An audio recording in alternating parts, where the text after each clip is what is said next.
Here's the thing.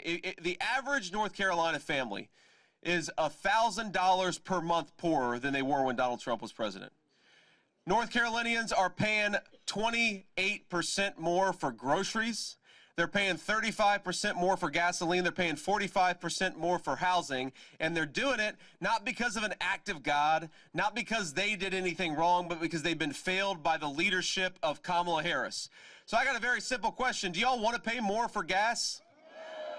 Do you want to pay more for groceries? Do you want to pay more for housing? Then are we going to make Kamala Harris the president of the United States? Hell no. What we're going to do, and it's going to be so much better, is we're going to unleash a golden age of American prosperity under the leadership of Donald J. Trump.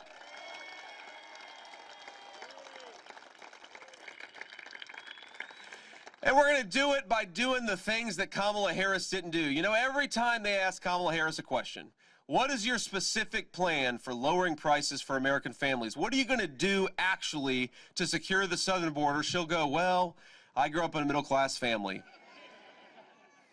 And it's like, okay, Kamala, that's nice, but you grew up in a middle-class family, and then what? What are you going to do to help those middle-class Americans you allegedly care so much about?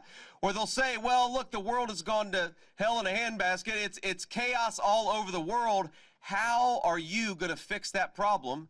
And she'll say, well, I used to work at McDonald's, and I made the hash browns when I worked at McDonald's, and, I used to believe that. I don't even know if that's true, actually.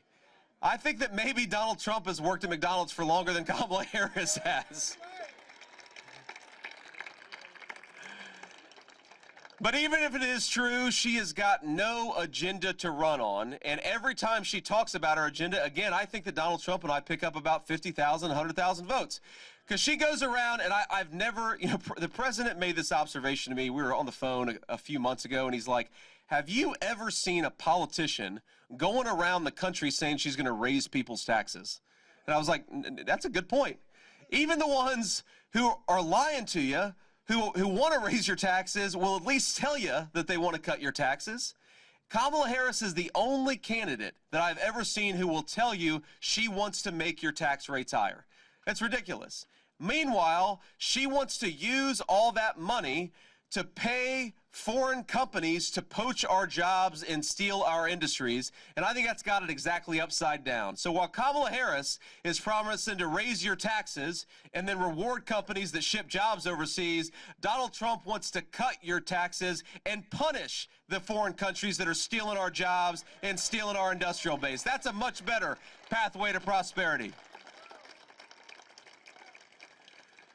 While Kamala Harris is talking about increasing regulation, she's promising that she's going to put hundreds of billions of dollars of additional regulations on the American economy.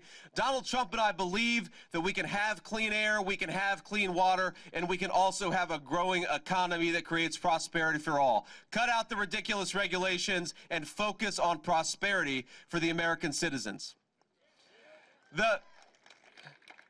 Kamala Harris has got the worst energy policy. She has gone out there, she's banned or tried to ban fracking. She's talked about it. She's tried to make it harder to do energy leases in the United States of America. They've all done all these ridiculous regulations that make it harder for Americans to actually use the incredible energy resources that we have right here in the United States of America.